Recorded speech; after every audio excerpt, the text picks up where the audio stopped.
విశ్వాసి జీవితంలో ఎదురయ్యే క్లిష్ట పరిస్థితుల్లో విశ్వాసికి అవసరమైంది ఏమిటి? శ్రమలు, బాధల గుండా వెలుచున్నటువంటి వ్యక్తికి దేవుడు ఏమి అనుగ్రహిస్తాడు? ఈ విషయాలను పరిశీలిద్దాం.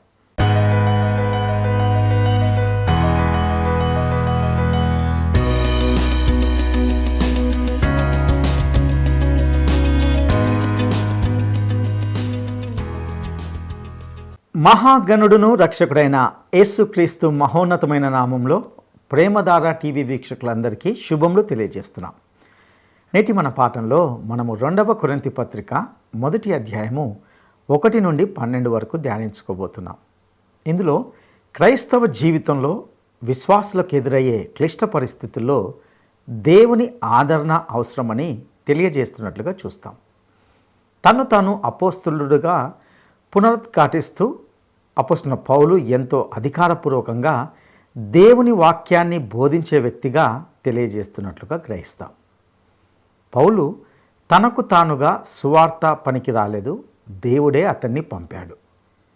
దేవుని చిత్తం వలన అతడు అపోస్తలుడయ్యాడు. ఈ మాటలన్నీ పౌలు కొరింథీలోని సంఘానికి వ్రాశాడు. ఇక్కడ సంఘము అంటే దేవునిదే తప్ప మరెవరిది కాదు. పరిశుద్ధుడు అంటే దేవునికి చెందినవాడని అర్థం. కొరింథీలోని ప్రజలు దేవుని కొరకు ప్రత్యేకించబడిన ప్రజలు. దేవుడు తన ప్రేమను మనకు ఉచితంగా ఇస్తున్నాడు, కానీ ప్రజలు దానిని త్రోసివేస్తున్నారు. ఈ విషయమై పౌలు ఎంతో ఆవేదన చెందుతున్నాడు. దేవుడు మన శ్రమల్లో తోడై ఉంటాడని, మనలను ఆదరిస్తాడని, మనకు సహాయం అందిస్తాడని అతడు ప్రకటిస్తున్నాడు. దేవుడు మనకిచ్చిన ఆదరణను బట్టి మనము కూడా ఇతరులను ఆదరించగలము. ఇక వివరాలను వినడానికి మనము సిద్ధపడదామా? క్రీస్తునందు ప్రియ సోదరి సోదరులారా, మీ బైబిళ్ళు తెరవండి. ఈరోజు మన పాఠం 2 కొరింథీ పత్రిక 1వ అధ్యాయం 1 నుండి 12వ వచనం వరకు సావధానంగా వినండి. పౌలు రాస్తున్నాడు, అంటున్నాడు, దేవుని చిత్తము వలన క్రీస్తు యేసు యొక్క అపోస్తలుడైన పౌలు, మన సహోదరుడైన తిమోతి, కొరింథీలో ఉన్న దేవుని సంఘమునకు, అకయ్యయందు అంతటా ఉన్న పరిశుద్ధులకందరికీ శుభమని చెప్పి రాస్తున్న పత్రిక. మన తండ్రి అయిన దేవుని నుండి, ప్రభు అయిన యేసుక్రీస్తు నుండి కృపా సమాధానము మీకు కలుగునుగాక. శ్రోతలు, ఈ అధ్యాయంలో పౌలు ఆదరణను గురించి మాట్లాడుతున్నాడు. మన జీవితంలో ఎదురయ్యే ఒడిదుడుకుల్లో దేవుడిచ్చే ఆదరణ మనకెంతైనా అవసరం. తానొక అపోస్తలుడుగా పౌలు అధికారపూర్వకంగా మాట్లాడుతున్నాడు. దైవదాసునికి మాట్లాడే అధికారం దేవుడిచ్చాడు. తాను బోధించే సత్యవాక్యమును తాను త్రికరణ శుద్ధిగా నమ్మేవాడై ఉండాలి. అధికారంతో బోధించలేకపోతే అసలు బోధించటం అనవసరం. ఇది దేవుని వాక్యం అని నిశ్చయంగా నమ్మి మరీ బోధించాలి. వాక్యాధికారం తన దాసులకు దేవుడిస్తాడు. అది దేవుని అభిషేకం. ఏదో ప్రకటించాము అంటే చాలదు. ఈ వాక్యంలో జ్వాలాగర్భితమైన శక్తి ఉంది. ప్రథమ సంఘములో శ్రమలు ఆరంభమైనప్పుడు విశ్వాసులు ఆక్రందన చేస్తూ, ఓ ప్రభువా, నీవే దేవుడవు అన్నారు. శ్రమలు లేనప్పుడో ఎల్లప్పుడూ ఆయన నీ దేవుడని మరువకూడదు. వారు వాక్యం మీద పూర్తిగా ఆధారపడ్డారు. అదే వాక్యాధికారంతో పౌలు ఇక్కడ మాట్లాడుతున్నాడు. పౌలు దేవుని చిత్తము వలన అపోస్తలుడయ్యాడు. తనకు దేవుడిచ్చిన అధికారమిది. ఇది దేవుని చిత్త ప్రకారమే జరిగింది. తన అపోస్తలత్వము దేవుని సంకల్ప బలము చేత తనకు అనుగ్రహించబడింది.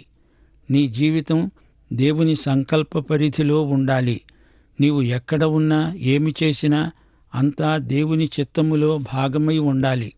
దేవుని చిత్తమునకు బయట నీవెందుకు కొరగావు. దేవుని చిత్తమే సిద్ధిస్తుంది, దానికి భిన్నమైనది నశిస్తుంది. దేవుని చిత్త ప్రకారము బాధలు వస్తే అవి బాధలు కావు, ఆనందం.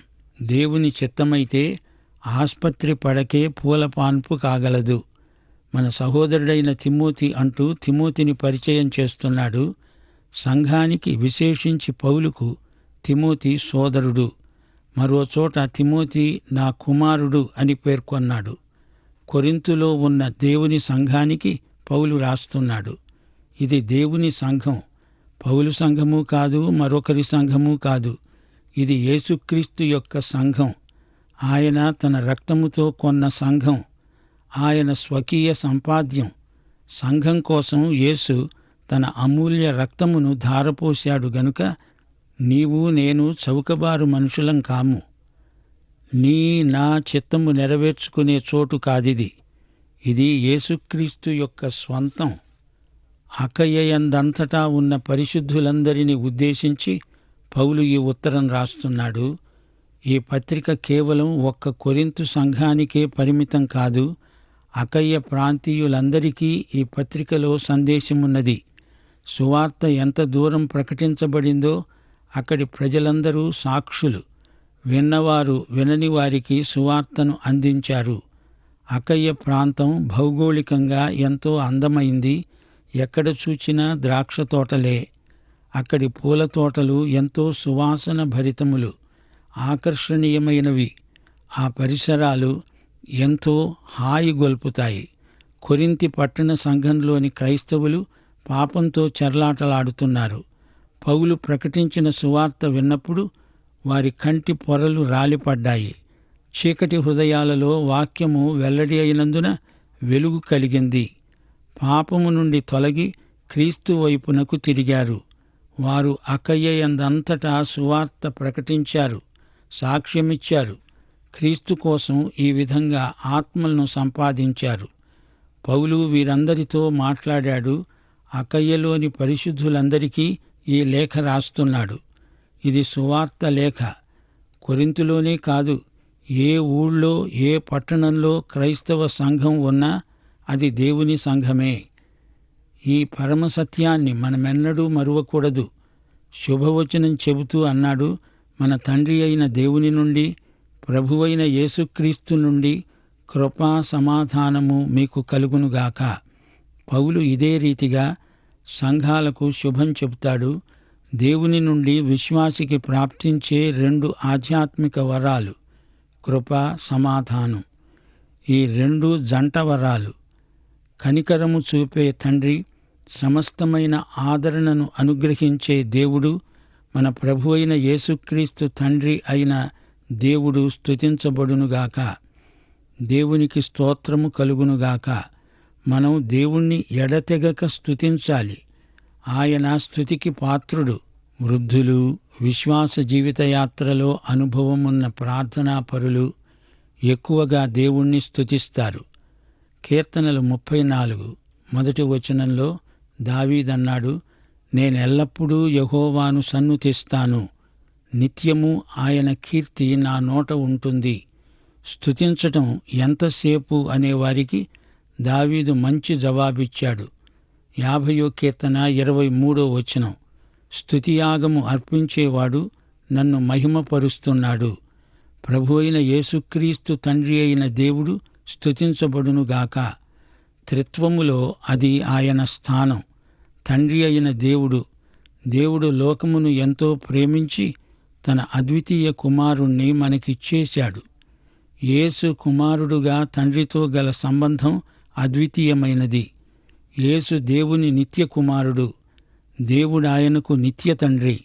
తండ్రి కుమార పరిశుద్ధాత్మల స్థానం ఏకైక అద్వితీయ స్థానం. తండ్రి నిత్యుడు, కుమారుడు నిత్యుడు. ఆయన కనికరము చూపే తండ్రి, సమస్తమైన ఆదరణను అనుగ్రహించే దేవుడు. ప్రేమ, కనికరము, కృప, ఈ 3 మాటలను ధ్యానించండి. ఈ రోజున ప్రేమను గురించి మాట్లాడని వారు లేరు. దేవుడు తన ప్రేమచేత మనల్ని రక్షించాడని కాదు, కృపచేత మనము రక్షించబడ్డాము. నిజమే, దేవుడు మనల్ని ఎంతో ప్రేమిస్తున్నాడు. ఆయన ప్రేమకు అవధులు లేవు. అయితే దేవుడు మనల్ని తన కృపచేత రక్షించాడు. ఇంతకు కృప అంటే ఏమిటనుకుంటున్నారు? యోగ్యత లేని వారికి దేవుడు చూపే దయ కృప. మన యోగ్యతతో నిమిత్తం లేకుండా దేవుడు మన పట్ల తన కృపను విస్తరింపచేస్తున్నాడు. దేవుడు నిన్ను నన్ను ఎంతో ప్రేమిస్తున్నాడు గాని తన కృపచేత మనల్ని రక్షిస్తాడు. ఎందుకని? ఆయన కనికరము గల దేవుడు. సమస్త ఆదరణను అనుగ్రహించే దేవుడు. తండ్రి కనికరము అనగా దేవుడు మనలను ప్రేమించి మనకు రక్షకుణ్ణి ఇచ్చాడు. మరో విధంగా ఆయన మనల్ని రక్షించలేడు. ఇదే ఏకైక విధానం. మనకు దేవుని నుండి సమృద్ధి కనికరము లభించింది. దేవుడు కృపా కనికర సంపన్నుడు. తండ్రి కృపా కనికరములు సమృద్ధిగా గలవాడు. తండ్రి కనికరము లేనిదే నీకు నాకు ఏదీ లభించదు. యేసు కృపా కనికరమును బట్టే మనకు ఆధ్యాత్మిక ఆశీర్వాదాలన్నీ ప్రాప్తించాయి. ప్రాప్తి స్థానం క్రీస్తునందే. మన జీవితంలో ప్రభువు అనుమతించిందంతా కృపే, కనికరమే. సమస్త ఆదరణకు ఆయనే తండ్రి. ఆస్పత్రిలో ఆయన ఆదరిస్తాడు. నీకు సన్నిహితులైన ప్రియులు చనిపోతే ఆయనే ఆదరిస్తాడు. సమస్త ఆదరణకు కర్త అయిన దేవుడు మన తండ్రి. మనం ఈ విషయంలో దేవుని పట్ల యథార్థంగా ప్రవర్తించాలి. ఇది దేవుని చిత్తం అని పైకి అంటూ లోపలే సణగడం ద్విమనస్కత. అలాంటి మనస్తత్వం దేవునికి ఇష్టం లేదు. నీ మనసులో ఉన్నది ఉన్నట్టు దేవునికి చెప్పుకో, అంతేకాని లోపల ఒకటి బయటికి ఒకటి అనకూడదు. ఆదరణ నటన కాదు, వాస్తవం. చిన్న పిల్ల చేష్టలు కాదు. బాధ్యత నెరిగిన యుక్త వయస్కులమై వ్యవహరించాలి. ప్రభువు ముఖం చూచి కష్టనష్టాలు చిరునవ్వుతో సహించాలి. అది ఆదరణ అంటే. కృత్రిమమైన ఆదరణ కోసం కొందరు మాదక పదార్థాలు సేవిస్తారు, నిద్రమాత్రలు మింగుతారు. కృత్రిమమైన ఆదరణ ఆత్మకు ఎంతైనా ప్రమాదకరం. పరిశుద్ధాత్మకు ఆదరణకర్త అనే పేరుంది, అనగా ప్రక్కనే నిలిచి ఆదరిస్తాడని భావం. యోహాను సువార్త 14:18 ప్రభువన్నాడు, నేను మిమ్ములను అనాథలనుగా విడువను. ఆదరణ అనే మాటకు ఇది వివరణ. మీకోసం పరిశుద్ధాత్మ అనే ఆదరణకర్తను పంపుతాను.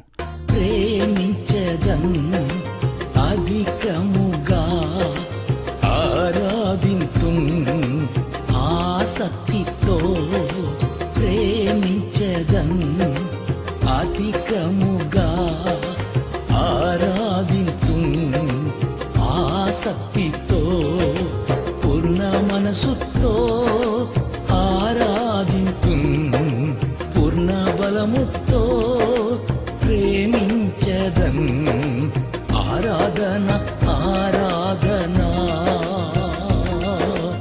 ఆరాధన ఆరాధన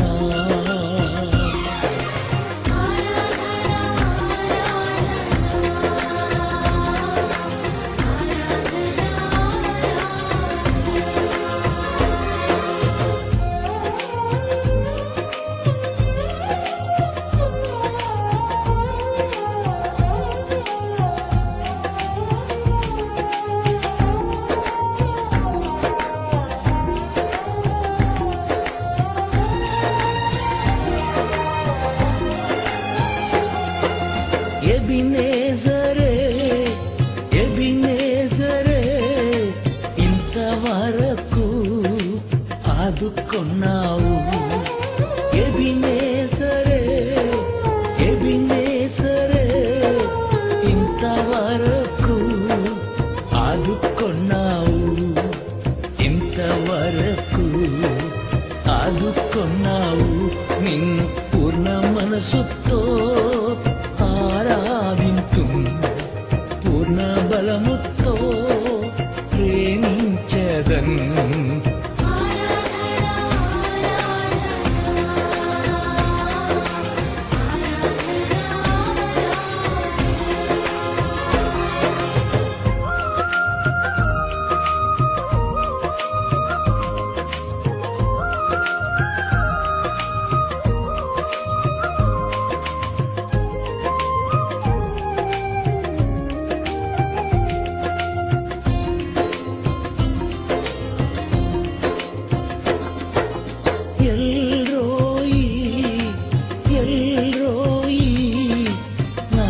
చూచావే వందనమయ్యా.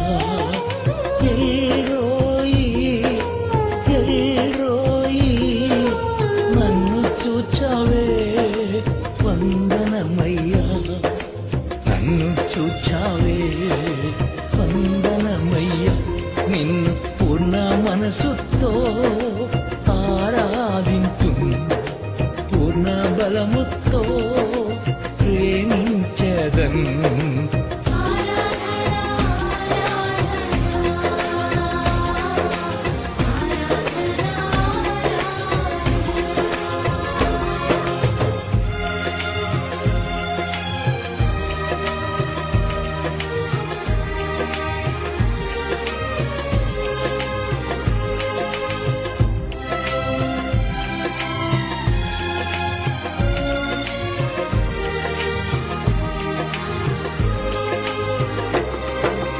యెహోవా రాఫా, యెహోవా రాఫా, స్వస్థపరచావే వందనమయ్యా. యెహోవా రాఫా.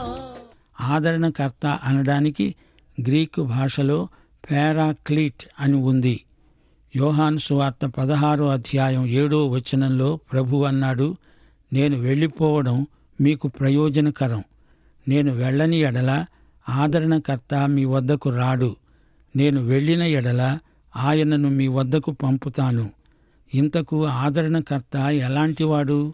ఆయన సహాయకుడు, బలపరిచేవాడు, ఉత్తరవాది, న్యాయవాది, కష్ట పరిస్థితిలో చేయూతనిచ్చేవాడు, ఒంటరితనాన్ని పోగొట్టేవాడు, భయాందోళనలను తొలగించేవాడు, ఆపత్కాలమందు నమ్ముకోదగిన సహాయకుడు.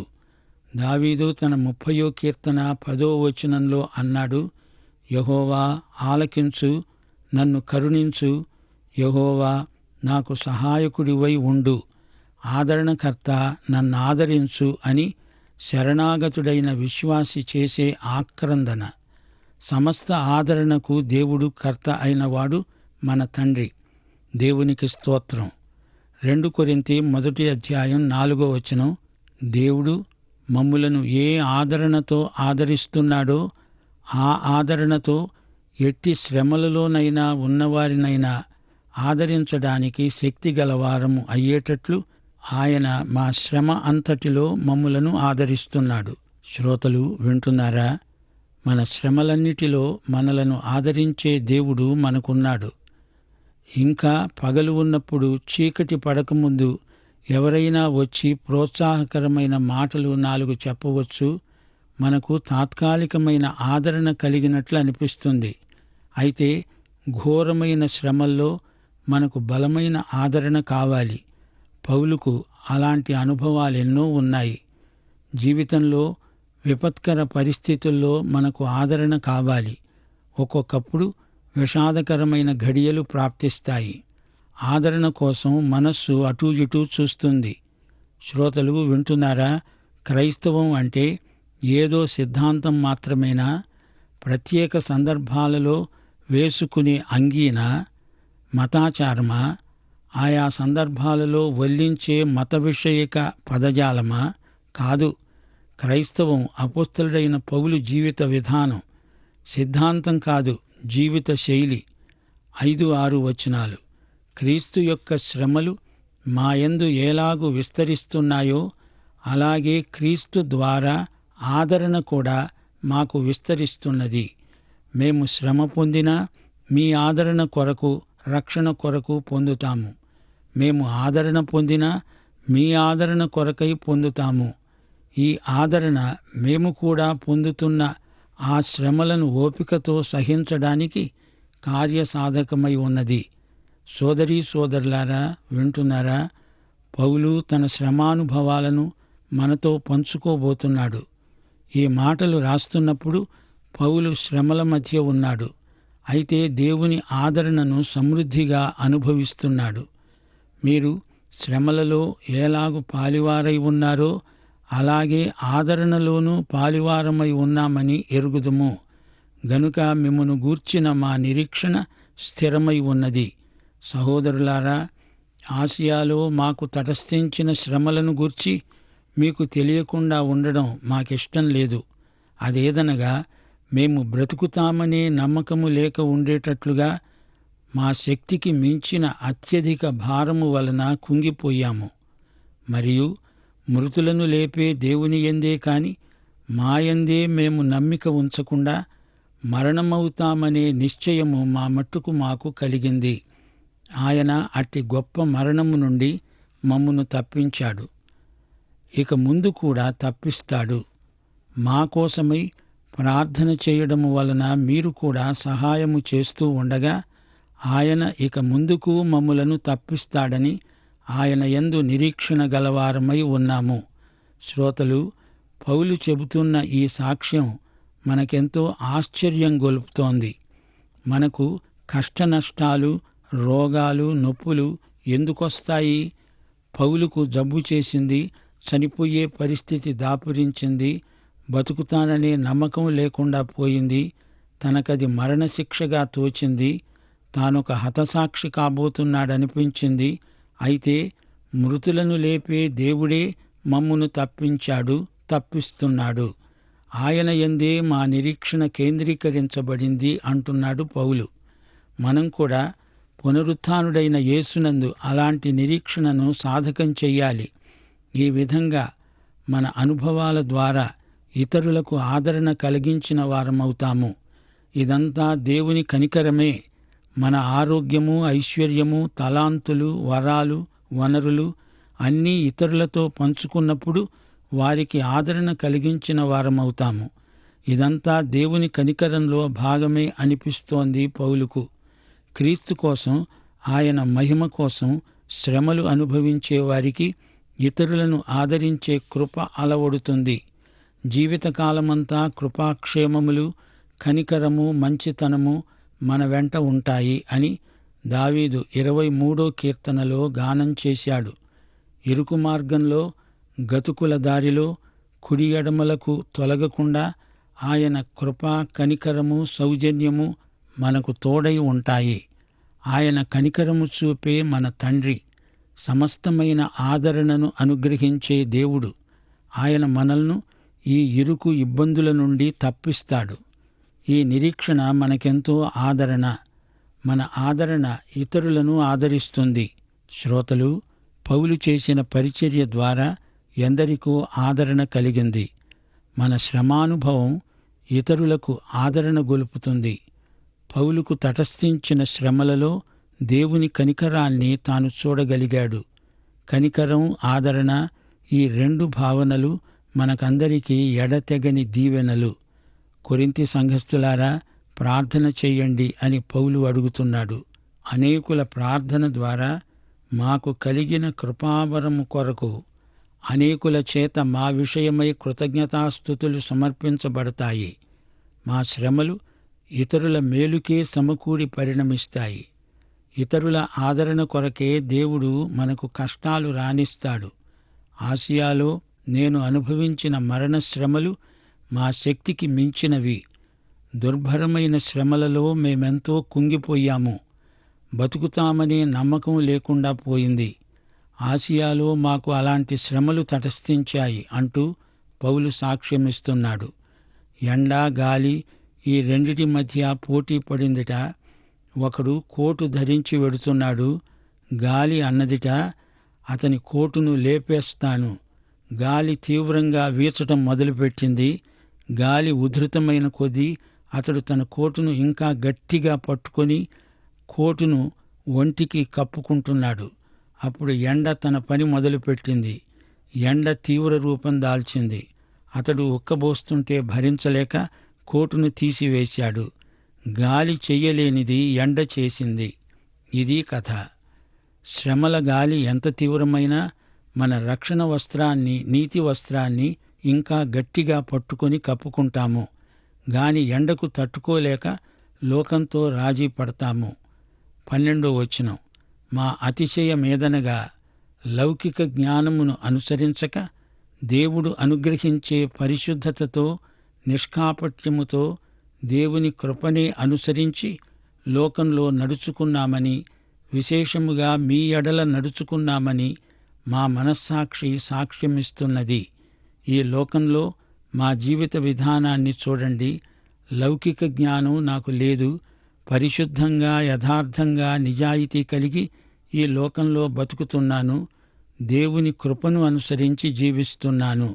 ఇదే మా అతిశయం, ఇదే నా మనస్సాక్షి సాక్ష్యం అంటున్నాడు పౌలు. దేవుని కృపచేత తన శ్రమలు ఆధ్యాత్మిక పరిశ్రమలై పరిణమించాయి. శ్రమలో దేవుని కనికరాన్ని గుర్తించాడు. మా జీవితంలోని నాణ్యత ఇతరులకు మార్గదర్శకం కావాలని మా ఆశయం అంటున్నాడు.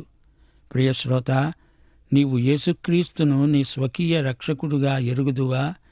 నీ మనస్సాక్షి సాక్ష్యం ఎలా ఉంది? పాఠం సమాప్తం. ప్రభు అయిన యేసుక్రీస్తు వారి కృప, తండ్రి అయిన దేవుని ప్రేమ, పరిశుద్ధాత్మ యొక్క అన్యోన్య సహవాసము నిత్యత్వము పర్యంతము మనకందరికీ తోడై ఉండునుగాక. ఆమేన్.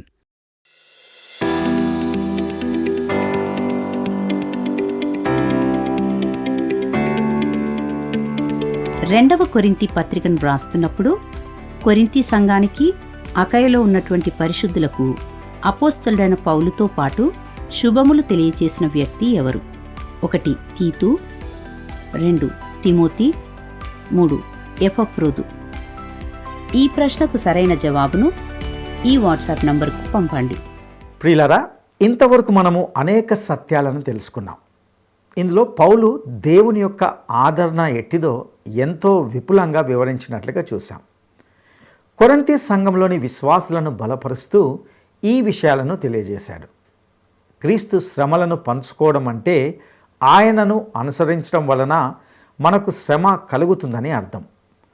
పౌలు వలె క్రీస్తుపై విశ్వాసం ఉంచినందుకు కొరింథీ విశ్వాసులు కూడా శ్రమను అనుభవించారు. పౌలు నమ్మకంగా ఉన్నాడు.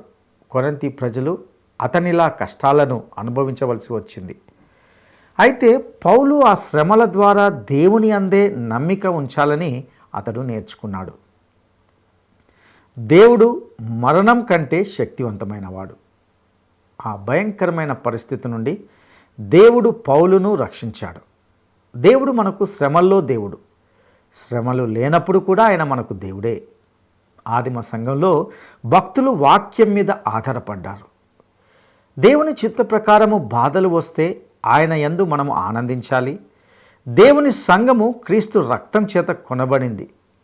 కొరింథీ పట్టణంలోని క్రైస్తవులు పాపంలో కూరుకుపోయినప్పుడు పౌలు సువార్తను ప్రకటించడం ద్వారా వారి ఆధ్యాత్మిక కంటి పొరలు రాలిపడ్డాయని గ్రహించాం. మనము దేవుని యొక్క కృపచేతనే రక్షించబడి ఉన్నాం. యోగ్యత లేని మనకు ఆయన బిడ్డలుగా ఉండే అర్హతను దేవుడు మనకు దయచేసి తన ప్రేమను కనపరుచుకున్నాడు. ఆయన కృపా కనికరాలను కలిగి ఉండి మనలను ఆదరించే దేవుడుగా ఉంటున్నాడు. తద్వారా మనము ఆధ్యాత్మిక ఆశీర్వాదాలను పొందుకుంటున్నాం. ఈ లోకం ఇచ్చే ఆదరణ కృత్రిమమైనది. ప్రతి శ్రమల్లో, బాధల్లో మనలను ఆదరించడానికి దేవుడు మనకు పరిశుద్ధాత్మను అనుగ్రహించి ఉన్నాడు. క్రీస్తును అంగీకరించిన ప్రతి విశ్వాసికి పరిశుద్ధాత్మ దేవుడు ఆదరణకర్తగా ఉండి నడిపిస్తాడు. ఇందులో ప్రతి మాటను పౌలు అనుభవపూర్వకంగా ఇందులో తెలియజేస్తున్నాడని మనం గుర్తించాలి. ఇట్టి అనుభవంలోనికి మనమందరం రావడానికి పరిశుద్ధాత్మ దేవుడు మనకు సహాయం చేయనుగాక. దైవాశీస్సులు.